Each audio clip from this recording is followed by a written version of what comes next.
और मध्य प्रदेश में किसान फार्मर रजिस्ट्री का काम सोमवार से शुरू हो चुका है। केंद्र सरकार की इस योजना में हर एक किसान का डेटाबेस तैयार किया जा रहा है, जिसमें किसानों की जमीन, आधार, SSS, MID जैसी जानकारी अपडेट रहेगी और आने वाले दिनों में सभी विभाग इसके पोर्टल से जुड़ेंगे और वो सारी योजनाएं जिनका लाभ सरकार किसान परिवार को देना चाहती है, सीधे हितग्राहियों तक पहुंचेगी। देखिए रिपोर्ट। क्या यह संभव है कि कोई किसान या उसका परिजन किसी योजना का आवेदन भी ना करे और उसको योजना का लाभ मिल जाए? बिल्कुल संभव है। एग्रीस्टेक के माध्यम से होने वाली फार्मर रजिस्ट्री इन चीजों को अब आसान करने जा रही है। यहाँ हम तहसील कार्यालय में मौजूद है, जहां पर फार्मर रजिस्ट्री का काम शुरू हो गया है। मध्य प्रदेश में एक दिन पहले ही फार्मर रजिस्ट्री का काम शुरू हुआ है और आप देख सकते हैं कि किसानों में इसको लेकर कितनी उत्सुकता है कि यहाँ पर तहसील कार्यालय में ये अपनी फार्मर रजिस्ट्री कराने के लिए यहाँ पे मौजूद है। काफी सारे लोग यहाँ पर है, पटवारी है, जो मास्टर ट्रेनर है, वो लोग है। हम समझने की कोशिश करेंगे आखिर ये फार्मर रजिस्ट्री है क्या। सर, आपका नाम क्या है? गौरव शर्मा। गौरव शर्मा जी, आप मास्टर ट्रेनर है फार्मर रजिस्ट्री के लिए? जी।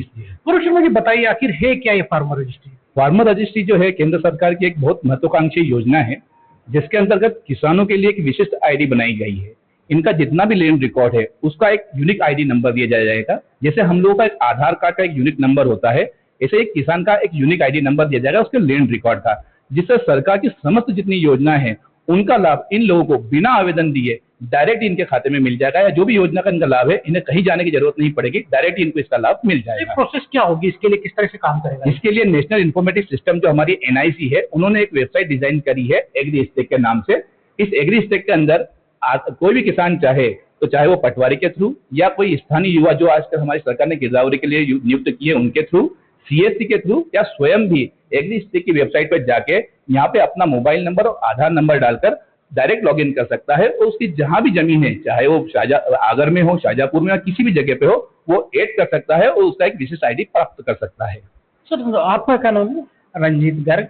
आप भी मास्टर ट्रेनर है? जी। सर, तो क्या आसानी होगी किसानों को, इससे लाभ? आसानी ये होगी कि किसान का सारा डेटा एक कार्ड के रूप में उपलब्ध हो जाएगा। अभी किसान को अपना जैसे पावती भू अधिकारण पुस्तिका निकलवानी हो या खसरा बीवन अलग से निकलवानी हो तो अलग अलग निकालना पड़ रहा है, बड़ी परेशानी आती है। लेकिन इस कार्ड से उसका सारा डेटा एक ही जगह उपस्थित मिल जाएगा।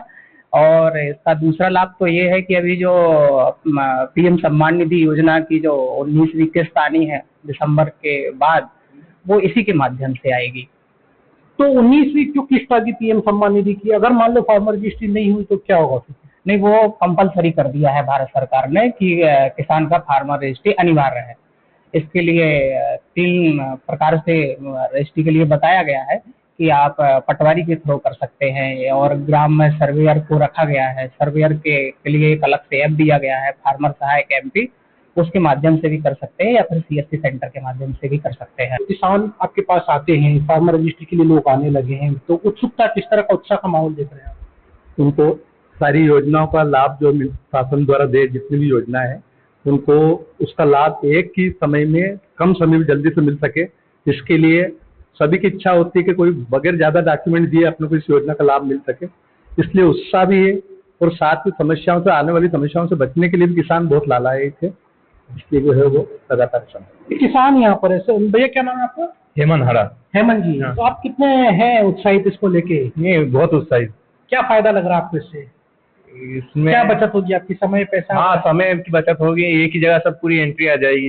मतलब बच्चों को जो छात्रवृत्ति मिलती है, बच्चों को, आपके परिजनों को वो मिल पाएगी समय पे, या फिर और जो सम्मान निधि वगैरह में जो दिक्कतें आती है? हाँ, वो एक ही जगह दिख जाएगी, अपने आधार कार्ड से पूरी वो एक ही जगह, अपनी जमीन जहाँ भी हो एक ही जगह दिख जाएगी। तो सर, इसमें कोई समय सीमा तय की गई है क्या फार्मर रजिस्ट्री के लिए, के निर्धारण है किसी तरह का? एक्चुअल जो इसकी समय सीमा है अभी 30 नवंबर की है, शासन द्वारा जो लगा गया है, और ये ठीक उसी प्रकार से है जैसे कोई MPPSC भरने वाला स्टूडेंट है, वो अगर एक बार अपना पोर्टल पे रजिस्ट्रेशन करा लेता है तो उसको 10th, 12th, ग्रेजुएशन सारा डाटा एक यूनिक नंबर मिल जाता है। और जब भी हम फॉर्म भरते हैं तो उसी एक यूनिक नंबर से वो पूरी डिटेल उठा ली जाती है। सेम वैसे किसी किसान के लिए भी फार्मर रजिस्ट्री का कॉन्सेप्ट है, ये बेनिफिट है। इसमें किसानों को जागरूक करके इसको करवाने का निर्देश है शासन के, और शासन के निर्देश के पालन में इसको पूर्ण करने का लक्ष्य है हमारा। तो जो फार्मर रजिस्ट्री निश्चित तौर पे एक बड़ा उपकरण साबित होने जा रही है किसानों के लाभ के लिए, क्योंकि इसमें एक ही आईडी के आधार पर तमाम योजनाओं का लाभ किसानों को मिल जाएगा बगैर किसी के चक्कर लगाए, बगैर ऑफिस जाए, क्योंकि वो अपने मोबाइल फोन से अपने खेत पर रहकर भी फार्मर रजिस्ट्री लॉगिन कर सकता है और अपना डाटाबेस तैयार कर सकता है। और जो योजनाएं हैं सरकार की वो उसके घर तक, सीधे हितग्राही के घर तक पहुंच सकती है। आगर मालवा से कैमरा सहयोगी रोशन बेराजी के साथ जफर मुल्तानी, UNITV। और एमपी की सौर ऊर्जा में नई